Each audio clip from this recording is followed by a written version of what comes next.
By the end of this video, you are really going to find out why this Sony 70 to 350 millimeter lens for APS-C is unique. You see, Sony has really been pushing their full frame lenses for mirrorless cameras, but APS-C cameras are smaller and lighter, and doesn't a smaller camera deserve a smaller lens? Say you have an APS-C camera and you want a minimum 500 millimeters for wildlife or birding. Full-frame lenses like the Sigma will go out to 600 millimeter equivalent, so will this Sony. Look at the price, look at the size, look at the weight, look at this beast as well. Now don't confuse this lens with Sony's older 70 to 300 millimeter full-frame lens. This is almost a $1,300 lens and it only goes out to 450 millimeter equivalent. And this APS-C lens uses XD motors for faster autofocus. So this is a more modern, better lens than that one. This Tamron is cheaper and lighter, but doesn't have stabilization in the lens.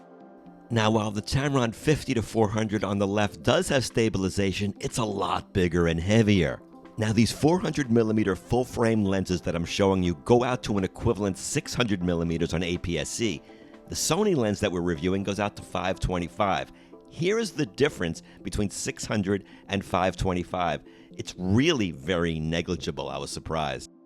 A unique feature that this Sony 70 to 350 millimeter lens has is this OSS. That stands for Optical Image Stabilization. And that's a lifesaver, especially if you have an older APS-C camera like the A6100 or 6400, which does not have in-body image stabilization. This will give you nice, stable shots and video. And even with the OSS built into the lens, it still maintains a reasonable size and weight and can nicely fit into a bag for easy transport. Sony prominently displays the G on this lens, and that stands for good. This is a good lens. Good, good, good. Now, it doesn't really stand for good, but the G Master is the highest quality lens that Sony makes. G is not quite as high quality as G Master, but it's a step above their ordinary lenses. It has 3 extra low dispersion elements that help reduce color fringing and chromatic aberration. It has a 7-blade aperture for nice bokeh, and we'll see some examples of that coming up in this video. XD linear motors, which I mentioned, to keep the autofocus snappy. A 67 millimeter front filter thread means the lens is not too big or imposing, or you're going to be too conspicuous if you're walking the streets. Comes with a basic plastic lens hood, and it's reversible to keep it compact. Very reasonable. The lens only weighs 1.38 pounds. Many of these high zoom lenses are 2 pounds and above. It has a solid feel to it, but really not too heavy in the hands or on the camera. The price is $998 retail, but it's often on sale for $100 cheaper. So since the lens has been out for a while, if you don't mind buying on the secondhand market like an eBay, you can save yourself a couple of $100. Looking around the lens, you have a customizable focus hold button. You have an AF/MF switch right here. And of course you have the OSS on and off. If your camera doesn't have stabilization like I'm shooting here, you got to keep that switch on. But if you have a camera that has in-body stabilization and you turn off the OSS on the lens, it'll turn the entire stabilization off in the camera too. And no, it doesn't really add any more stabilization, even if your camera has in-body stabilization. You also have a locking switch here, which will lock it into the wide angle position. And as far as lens creep goes, I've had this lens for a while and I really don't see any lens creep. If you've seen some of my other videos about lens reviews, around this time I'll throw in a creep joke. Not gonna do it this time. But you are a creep. Oh well. The zoom ring turns nice and smooth, just the right amount of dampening. You have the manual focusing ring. There's a lot of throw to it and it's a little narrow, so you may have to get used to that. But hopefully, you won't need the manual focus too frequently because the autofocus is surprisingly good in this lens. I found the continuous autofocus to be confident and consistent, and you can see here it stays locked onto the subject. This is with the 6400, which has an older autofocus system too. The camera has seals for moisture and dust resistance, so in case you get caught in the rain, you won't have to worry about it or freak out.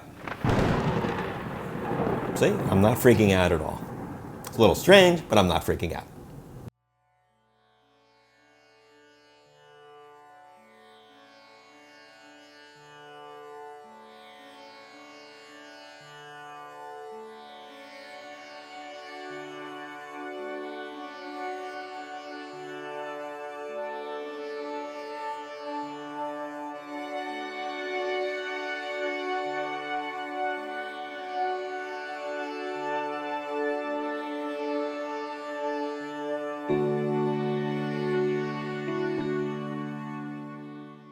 So the main downside of the lens, I'd have to say, is that the widest angle is 70 millimeters, which makes it a 105 millimeter equivalent. So here's a 35 millimeter field of view compared to this lens's 105. If you're in a tight room, it's going to be tough.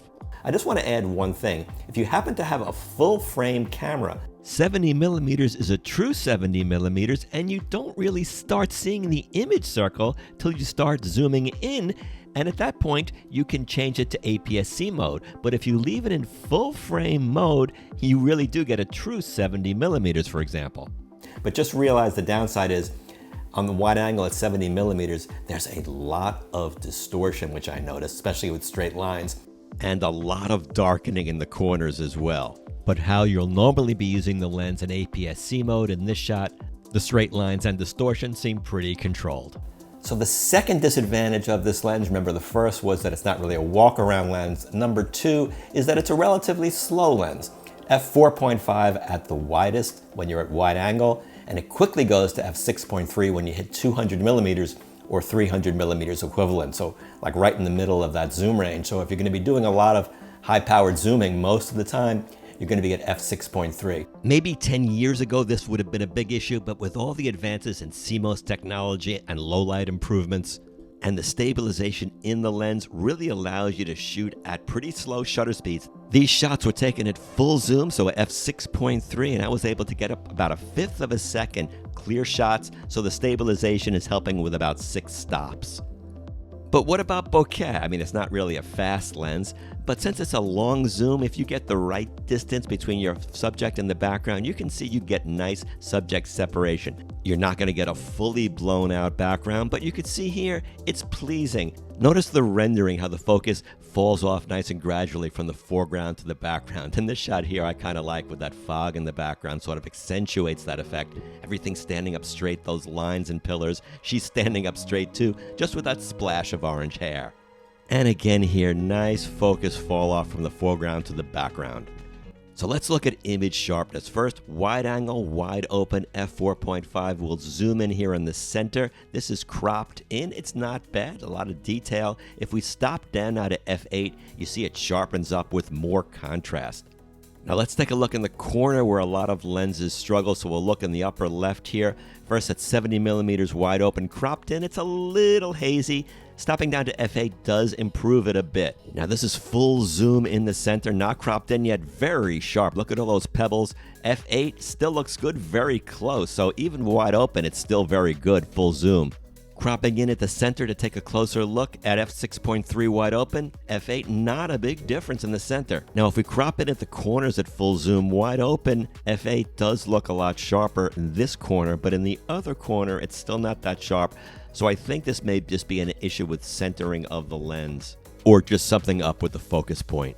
But I found in everyday shooting situations, not just shooting brick walls, you have a lot of sharpness in this lens. And look at these images here. Even in video, it is crisp. These letters are really differentiated nicely against that sky. The airplane here is really, really sharp in video. Look, every blade of grass seems to stand out. Even when you crop in, you don't lose any sharpness. The water here looks really great, really crisp, really sharp. Whether you're at wide angle or you're zoomed in, you're going to get a crisp image. When you crop in with this lens, the image does not break down. Have better sex. What a thought. Easier said than done. I found the colors to be natural with this lens. It does render things very nicely, just cropping in on this woman's face. You can see her pores, the hair, all great detail. I don't make mistakes, I date them. Well, this guy's honest. This shot was made in tough lighting. I didn't have the lens shade on. It was very dark behind her with bright sun in front of her. She's quite a ham, as you can see. Here's just another angle, but it still handled the light and dark well, even in this scene too. It didn't overexpose. The resurgence of vintage cameras, this guy's got an 8mm camera around his neck. Cropping in, the lens picks up all the detail and texture of the camera and the rings around the lens. Here we see some nice focus fall off again, nice subtle background blur. Everybody was dancing here, and I tried to play around with shutter speeds to create an illusion of motion, and I'm not sure I did a great job, but you get the idea. Some really nice background blur here. See, you don't necessarily need a prime lens to do that. Nice rendering of the sun. The lens seems to understand when to produce a creamy, pleasing image versus a sharp, rich image. Look at every strand of fur on this bunny rendered.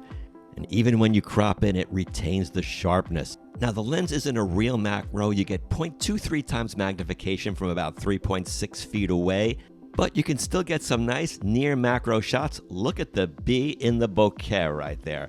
But the rendering of the macro shots is really nice. Again, it's sharp even in macro. Look at that water droplet and the veins on the leaves, the texture in the berries, the little fine hairs on this plant, all rendered nicely. And since Sony cameras generally have a high megapixel count, and with a sharp lens like this, you can crop in and see this bee carrying the pollen, or two bees in one frame. Two bees are better than one.